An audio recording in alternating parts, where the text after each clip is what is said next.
नमस्कार। हमारा देश और पूरा विश्व आज कोविड-19 की चुनौती का सामना कर रहा है। कोविड-19 अभी खत्म नहीं हुआ है। ऐसे में हमारा फर्ज है कि हम सतर्क रहें। इसलिए जब तक दवाई नहीं तब तक कोई ढिलाई नहीं।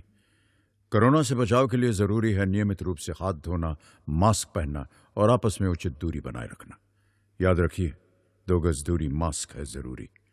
खांसी, बुखार या सांस लेने में कठिनाई होने पर हेल्पलाइन नंबर 1075 पर संपर्क करें। हेलो बच्चों, नमस्कार। स्वागत है आपका कक्षा 10 की एम्प्लॉयबिलिटी स्किल्स में, जिसे हिंदी में रोजगार कौशल कहते हैं। बच्चों, रोजगार कौशल में इससे पहले भी हम एक वीडियो के माध्यम से सत्र 1 को समझ चुके हैं, जिसमें हमने देखा कि संचार क्या है, संचार क्यों महत्वपूर्ण है, संचार को प्रभावित करने वाले कौन कौन से कारक हैं एवं संचार के कौन कौन से तत्व हैं जिनके माध्यम से हम अपने संचार को एक प्रभावी संचार बना सकते हैं। बच्चों, उसी के आगे आज हम पढ़ेंगे सत्र 1 के बचे हुए बहुविकल्पीय प्रश्नों को एवं साथ में हम पढ़ने वाले हैं सत्र 2 मौखिक संचार के बारे में, जिसे इंग्लिश में वर्बल कम्युनिकेशन कहते हैं। बच्चों, मौखिक संचार में हम पढ़ने वाले हैं मौखिक संचार के प्रकार, जिसे इंग्लिश में टाइप्स ऑफ वर्बल कम्युनिकेशन कहते हैं, एवं मौखिक संचार से कौन कौन से लाभ हैं एवं मौखिक संचार से कौन कौन सी हानियां होती हैं, मौखिक संचार में किस प्रकार से माहिर बन सकते हैं एवं इसमें कौन कौन सी गतिविधियां का उपयोग करके हम अपने संचार को और भी बेहतर बना सकते हैं।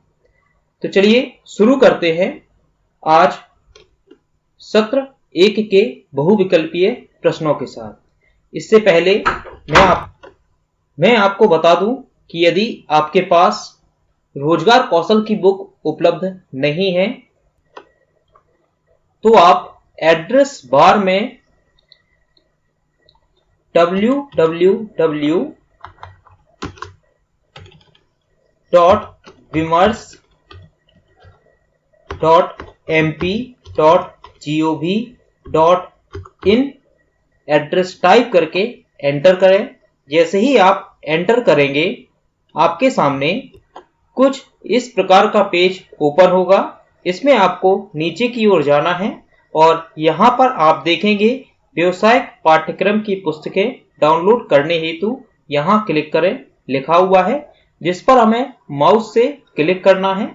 जैसे ही हम माउस से क्लिक करेंगे, आपके सामने कुछ इस प्रकार का इंटरफेस खुल करके आ जाएगा, जहां आपको सिलेक्ट टेक्स्ट बुक और करिकुलर में से टेक्स्ट बुक को सिलेक्ट करना है एवं यहाँ पर आपको सिलेक्ट क्लास में से आप जिस भी क्लास के हैं, आप कक्षा 9 के हैं तो कक्षा 9 को सिलेक्ट करेंगे, कक्षा 10 के हैं तो कक्षा 10 को सिलेक्ट करेंगे एवं कक्षा 11 के हैं तो 11 को सिलेक्ट करेंगे या फिर कक्षा 12 को सिलेक्ट करेंगे। चूंकि आप लोग कक्षा 10 के बच्चे हैं तो यहाँ से कक्षा 10 को सिलेक्ट करेंगे। जैसे ही आप कक्षा 10 को सिलेक्ट करेंगे तो यहाँ फिर सिलेक्ट ट्रेड में जाके आपको रोजगार कौशल की बुक डाउनलोड करने के लिए कॉमन फॉर ऑल ट्रेड वाले ऑप्शन पर क्लिक करना है। जैसे ही आप इस पर क्लिक करेंगे, आपके सामने कुछ इस प्रकार का इंटरफेस खुल जाएगा, जहां आप देख सकते हैं क्लास नेम में 10th है एवं ट्रेड में कॉमन फॉर ऑल ट्रेड है एवं यहाँ पर आपको व्यू पर क्लिक करना है। जैसे ही आप व्यू पर क्लिक करेंगे, आपके सामने आपकी बुक ओपन हो जाएगी। आप देख सकते हैं यहाँ आपकी बुक ओपन हो रही है। यहाँ आप इस ऑप्शन पर या डाउनलोड पर जाकर के आप अपनी बुक को डाउनलोड कर सकते हैं एवं यदि आप मोबाइल फोन के माध्यम से पीडीएफ डाउनलोड करना चाहते हैं तो अपने मोबाइल में इंस्टॉल किसी भी ब्राउजर पर क्लिक करें एवं एड्रेस बार में www.vimmers.mp.gov.in टाइप करें एवं एंटर करें। जैसे ही आप एंटर करेंगे आपके सामने कुछ इस प्रकार का इंटरफेस खुल जाएगा, जिसमें आपको नीचे की ओर व्यवसायिक पुस्तकों को डाउनलोड करने संबंधी एक लाइन दी गई है, जिस पर क्लिक करने पर आपके सामने कुछ इस प्रकार का इंटरफेस ओपन होगा, जहां आपको टेक्स्ट बुक और करिकुलम में से टेक्स्ट बुक को सिलेक्ट करना है एवं कक्षा में से आप अपनी कक्षा को सिलेक्ट करेंगे एवं ट्रेड में से आप कॉमन फॉर ऑल ट्रेड को सिलेक्ट करेंगे। जिसके बाद आपके सामने कुछ इस प्रकार का इंटरफेस ओपन होगा एवं जहां आपको व्यू पर क्लिक करना है एवं इसके बाद आपको हेयर पर क्लिक करना है। जैसे ही आप हेयर पर क्लिक करेंगे आपकी पीडीएफ आपके मोबाइल में डाउनलोड होने लगेगी। तो चलिए बच्चों, अब आगे बढ़ते हैं आज के टॉपिक पर, जिसमें हम पढ़ने वाले हैं सत्र 1 के बहुविकल्पीय प्रश्नों को। तो जैसे कि आप देख सकते हैं आपकी स्क्रीन पर, यहाँ सत्र 1 के बहुविकल्पीय प्रश्न दिए गए हैं। प्रश्नों को ध्यान से पढ़ें और अक्षर का, खा, गा या घा पर गोला बनाएं जो सवालों का सबसे अच्छा उत्तर है। यहाँ ध्यान देने वाली बात यह है कि यहाँ पर एक से अधिक उत्तर भी हो सकते हैं। तो पढ़ते हैं पहला प्रश्न। निम्नलिखित में से कौन संचार प्रक्रिया चक्र के अंदर संचार का तत्व नहीं है? बच्चों याद करें संचार के तत्वों के बारे में, जिसमें हमने आपको बताए थे संचार के 5 तत्व होते हैं। नंबर 1 प्रेषक, नंबर 2 संदेश, नंबर 3 माध्यम, नंबर 4 प्राप्तकर्ता एवं नंबर 5 फीडबैक। तो आप देख सकते हैं यहाँ पर कौन कौन से दिए गए हैं। चैनल या माध्यम जो कि संचार का तत्व है, नंबर 2 प्राप्तकर्ता या रिसीवर, नंबर 3 प्रेषक जिसे इंग्लिश में सेंडर भी कहते हैं, एवं नंबर 4 समय। तो यहाँ हमारे संचार के तत्वों में समय नहीं था, अतः इसका गलत उत्तर जो है वह है समय। तो यहाँ आपको समय पर टिक करना है।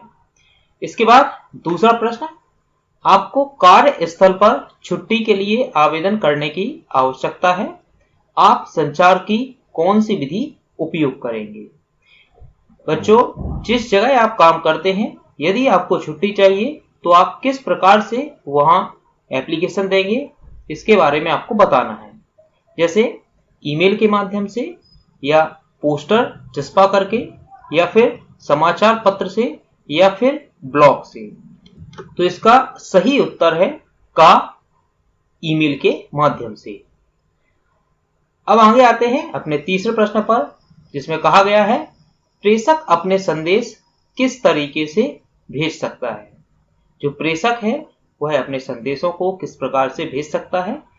तो नंबर 1 इशारों के माध्यम से, नंबर 2 बोल करके, नंबर 3 पढ़ करके और नंबर 4 लिख करके। तो यहाँ आपको बताना है कि प्रेषक अपने संदेशों को भेजने के लिए किस तरीके का इस्तेमाल कर सकता है। तो बच्चों, प्रेषक इशारों के माध्यम से भी अपने संदेश भेज सकता है, बोल करके भी भेज सकता है, पढ़ करके भी भेज सकता है और लिख करके भी भेज सकता है। तो प्रेषक यहाँ पर चारों प्रकार से अपने संदेशों को भेज सकता है। तो इसके सभी उत्तर सही है। इसके बाद बच्चों अब हम देखते हैं सत्र 2 को, जिसे मौखिक संचार या वर्बल कम्युनिकेशन है। बच्चों, मौखिक संचार सामान्यतः उपयोग होने वाला सबसे अधिक उपयोग किया जाने वाला संचार है। इसमें सामान्यतः बहुत सारे लोग किसी एक व्यक्ति को सुन सकते हैं एवं हम वर्बल कम्युनिकेशन करके शब्दों के साथ साथ अपने भावों को भी बहुत स्पष्टता के साथ किसी व्यक्ति को समझा सकते हैं। मौखिक संचार में ध्वनि, शब्द, भाषा और भाषण आदि शामिल होते हैं, जिनके माध्यम से ही मौखिक संचार किया जा सकता है। यदि हम बात करें मौखिक संचार कितने प्रकार का होता है या वह कौन कौन से प्रकार हैं जो मौखिक संचार के अंदर आते हैं, तो यहाँ देखते हैं सबसे पहला जो प्रकार है वह है पारस्परिक संचार, जिसे इंग्लिश में इंटरपर्सनल कम्युनिकेशन कहते हैं। बच्चों, यह संचार दो लोगों के बीच में होता है, जिसमें पहला व्यक्ति दूसरे व्यक्ति से कुछ कहता है एवं दूसरा व्यक्ति पहले व्यक्ति को कुछ आंसर या रिप्लाई करता है। फिर दूसरा व्यक्ति फिर पहले व्यक्ति से कुछ कहता है एवं पहला व्यक्ति फिर किसी दूसरे को कुछ कहता है। यह एक उदाहरण के माध्यम से समझें। मान के चलते हैं दो दोस्त हैं जो शाम को घूमने के लिए प्लानिंग कर रहे हैं, जिसमें एक दोस्त दूसरे दोस्त से चलने के लिए बोलता है, तब दूसरा दोस्त पहले दोस्त को जरूर कोई रिप्लाई करेगा। इसके बाद आता है लिखित संचार, जिसे इंग्लिश में रिटन कम्युनिकेशन कहते हैं। जैसा कि नाम से ही समझ में आता है, यह संचार लिख करके किया जा सकता है, जैसे या तो मोबाइल फोन के माध्यम से या फिर पत्राचार के माध्यम से या किसी रिपोर्ट के माध्यम से, एसएमएस के माध्यम से भी, या फिर सोशल मीडिया के माध्यम से इस प्रकार के संचार किए जाते हैं। एवं बच्चों, लिखित संचार दो या दो से अधिक लोगों के साथ एक साथ कर सकते हैं। जिस प्रकार से आज व्हाट्सएप या अन्य सोशल मीडिया पर हम ग्रुप चैटिंग करते हैं, तो यह हमारा लिखित संचार का एक उदाहरण है। इसके बाद आता है छोटे समूह में संचार करना, स्मॉल ग्रुप कम्युनिकेशन। इस प्रकार के संचार में दो से अधिक लोग शामिल होते हैं एवं हर कोई अपनी बात को रखता है एवं अन्य व्यक्ति उसकी बात को सुनकर अपनी प्रतिक्रिया देते हैं। उदाहरण जैसे प्रेस सम्मेलन या बोर्ड की बैठकें हों या फिर टीम की बैठकें हों। इस प्रकार का जो संचार होता है वह छोटे समूह के संचार के अंतर्गत आता है। इसके बाद आता है सार्वजनिक संचार, जिसे इंग्लिश में पब्लिक कम्युनिकेशन कहते हैं। इस प्रकार का संचार तब होता है जब एक व्यक्ति एक बड़ी सभा को संबोधित करता है। जैसे जब कोई व्यक्ति किसी सभा में भाषण देता है या अपनी स्पीच देता है, तो इस प्रकार का संचार सार्वजनिक संचार के अंतर्गत आता है। उदाहरण चुनाव अभियान या गणमान्य लोगों द्वारा सार्वजनिक भाषण। तो बच्चों, आप लोग समझ गए होंगे कि मौखिक संचार के मुख्यतः 4 बिंदु होते हैं, जिसमें सबसे पहला बिंदु था पारस्परिक संचार, दूसरा बिंदु था लिखित संचार एवं तीसरा बिंदु था छोटे समूह का संचार एवं चौथा बिंदु है सार्वजनिक संचार। इसके बाद हम बात करते हैं कि मौखिक संचार करने से कौन कौन से लाभ हैं या मौखिक संचार के कौन कौन से लाभ हैं। तो बात करते हैं, यह संचार का एक आसान तरीका है जिसमें आप यह कहकर विचारों का आदान प्रदान कर सकते हैं कि आप क्या चाहते हैं और तुरंत प्रतिक्रिया प्राप्त होती है।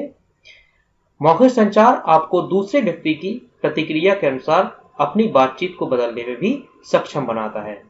बच्चों, यदि हम मौखिक संचार करते हैं तो इसके कई सारे लाभ मिल सकते हैं, जैसे कम खर्च, नंबर 2 समय की बचत, नंबर 3 तुरंत प्रतिक्रिया, नंबर 4 पारस्परिक संपर्क, नंबर 5 विषम परिस्थितियों में कारगर, नंबर 6 सभी प्रकार के लोगों के लिए उपयोगी।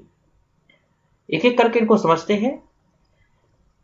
बच्चों, मौखिक संचार करने में हमेशा खर्च बहुत कम आता है, क्योंकि जब भी हम किसी से मौखिक संचार करते हैं तो यह ज्यादातर आमने सामने का संचार होता है, जिसमें हमें प्रतिक्रिया या अपनी बात को कहने के लिए इंतजार नहीं करना पड़ता, जिससे एक तो हमें तुरंत प्रतिक्रिया मिलती है एवं साथ साथ हमारे समय की भी बचत होती है।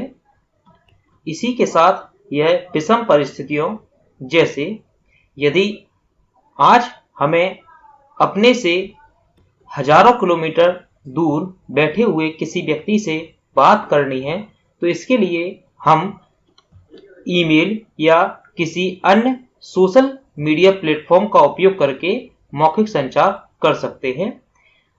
इसका अगला जो पॉइंट है वह है सभी प्रकार के लोगों के लिए उपयोगी। बच्चों, यह किसी भी प्रकार का व्यक्ति हो, सभी प्रकार के लोगों के लिए मौखिक संचार संभव है एवं उपयोगी है। इसके बाद हम बात करते हैं मौखिक संचार के कौन कौन से नुकसान हैं। तो सबसे पहला इसमें जो आता है, कोई कानूनी बाध्यता नहीं है, उत्तरदायित्व की कमी है, गलतियों की अधिक संभावना है एवं इसे आसानी से भूल सकते हैं। बच्चों, एक एक करके समझते हैं। मौखिक संचार का जो सबसे महत्वपूर्ण नुकसान है, कोई कानूनी बाध्यता नहीं। इसका मतलब यह है कि कानून हमेशा सबूतों को मानता है, केवल मुंह से कही हुई बातों को नहीं मानता, जबकि मौखिक संचार में अधिकतर बातें डायरेक्ट कम्युनिकेशन होता है, अतः यह कानूनी रूप से प्रमाणित नहीं होता। नंबर दूसरा, उत्तरदायित्व की कमी। मौखिक संचार का उपयोग करने से हमेशा उत्तरदायित्व या इसके प्रमाणीकरण में बाधा उत्पन्न होती है एवं इसमें गलतियां अधिक हो सकती हैं और इसको आसानी से भूल भी सकते हैं। गलतियों के लिए यहाँ पर भाषा की गलती हो सकती है, शब्दों की गलती हो सकती है या कुछ सेंटेंसेस की गलती भी हो सकती है। तो बच्चों, अभी हमने देखा कि मौखिक संचार के कौन कौन से लाभ हैं एवं मौखिक संचार की कौन कौन सी हानियां हैं।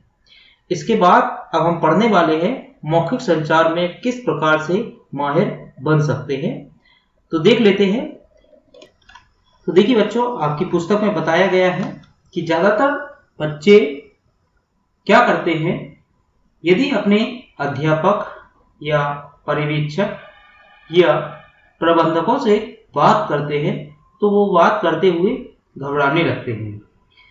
इसके लिए हमें बच्चों का संचार कौशल बढ़ाना है एवं उसे मौखिक संचार करने में माहिर करना है।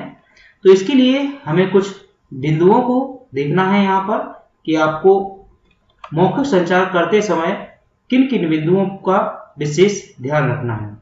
जिसमें सबसे पहला बिंदु आता है, बोलने से पहले सोचें। बच्चों, हमेशा आपको आपके टीचर से या पर्यवेक्षक से या किसी अन्य से क्या बोलना है, सबसे पहले उसे एक बार अच्छे से सोच लें, क्योंकि हो सकता है आप जो बोल रहे हैं वह आपको आपके टीचर, पर्यवेक्षक या किसी अन्य से वह शब्द या वाक्य ना बोलना हो। तो अपने विषय के बारे में सोचें। अपने श्रोताओं को विषय को समझने के लिए सबसे प्रभावी तरीके के बारे में सोचें एवं आप जो भी कहना चाहते हैं उसे लिखें या नोट करें। नंबर दूसरा बिंदु जो आता है, जो कि आपको मौखिक संचार में माहिर बना सकता है, संक्षिप्त और स्पष्ट। हमेशा जो भी बात आपको कहनी है वह संक्षिप्तता के साथ कहें एवं स्पष्ट रूप से कहें। स्पष्ट, जोर से और मध्यम गति से बोलें। सुनिश्चित करें कि आप जो जानकारी साझा करना चाहते हैं वह सटीक तरीके से दी गई है या नहीं दी गई है। एक ही वाक्य को बार बार ना दोहराएं। इसके बाद तीसरा जो बिंदु है वह है आत्मविश्वास और शारीरिक हाव भाव। हमेशा जब भी आप बोले तो आत्मविश्वास के साथ बोले एवं अपने हाव भाव या आंखों का संपर्क एवं खड़े होने का तरीका या अपनी बॉडी लैंग्वेज पर ध्यान दें और दोस्ताना तरीके से ही बात करें। आपके बोलने का तरीका हमेशा ऐसा होना चाहिए जैसे सुनने वाले व्यक्तियों को लगे कि हम आपको बहुत पहले से जानते हैं।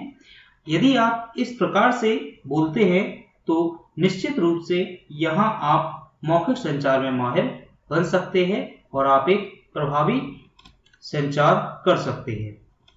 बच्चों, इसके बाद हम बात करेंगे आपकी पाठ्य पुस्तक में दी गई कुछ गतिविधियों के बारे में, जिसके माध्यम से आप अपने मौखिक संचार को और भी प्रभावी बना सकते हैं एवं आप इन गतिविधियों का उपयोग करके अपने दोस्तों को भी निपुण बना सकते हैं।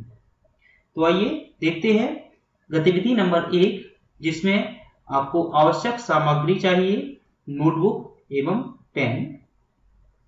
करना क्या है, सबसे पहले आपको 3-3 का ग्रुप बना लेना है। इसके बाद आपको किसी विश्वविद्यालय में प्रवेश प्रक्रिया के बारे में समझना है एवं जिस भी व्यक्ति या समन्वयक से फोन पर बात की जा रही है उसे अपनी कॉपी में लिखना है। इसमें समन्वयक आपके ग्रुप के 3 बच्चों में से कोई एक होगा एवं जो व्यक्ति बात कर रहा है वह भी कोई एक छात्र होगा। आप जो भी वार्तालाप कर रहे हैं उसे अपनी कॉपी में लिखेंगे एवं तीसरा जो छात्र होगा वह यहाँ पर ध्यान देगा कि आपके बीच में जो बातचीत हुई है वह 7 C's के आधार पर हुई है या नहीं हुई है, जिसमें आपकी बातचीत स्पष्ट होनी चाहिए, संक्षिप्त होनी चाहिए, ठोस होनी चाहिए, सही, सुसंगत, पूर्ण और विनम्रता के साथ होनी चाहिए। इसके बाद गतिविधि नंबर 2, जिसमें आपको नोटबुक और पेन की आवश्यकता है। यहां आपको फिर से 3-3 का ग्रुप बनाना है एवं समूह के अंदर एक छोटे भाषण के लिए एक विषय चुनना है। यह भाषण किसी भी टॉपिक पर हो सकता है। इसके बाद सभी बच्चे एक एक करके अपना भाषण देंगे एवं अंत में यह निष्कर्ष निकालेंगे कि किस बच्चे या छात्र ने संचार के सभी एवं सही तरीकों के चयन किया है एवं अन्य बच्चों द्वारा की गई गलतियों को सुधारेंगे। इसके बाद हम बात करते हैं सत्र 2 के बहुविकल्पीय प्रश्नों के बारे में, तो जिसमें आप देख सकते हैं सबसे पहला जो प्रश्न है वह है निम्नलिखित में से कौन मौखिक संचार का एक उदाहरण है। आपको यहाँ पर मौखिक संचार का उदाहरण बताना है। नंबर 1 समाचार पत्र, नंबर 2 पत्र, नंबर 3 फोन कॉल या नंबर 4 ईमेल। बच्चों, आपको बताना है मौखिक संचार का उदाहरण कौन कौन हो सकता है। समाचार पत्र क्या मौखिक संचार का उदाहरण है या नहीं है। नंबर 2 पत्र, नंबर 3 फोन कॉल और नंबर 4 ईमेल। यहाँ आपको सबसे ज्यादा उचित उत्तर बताना है।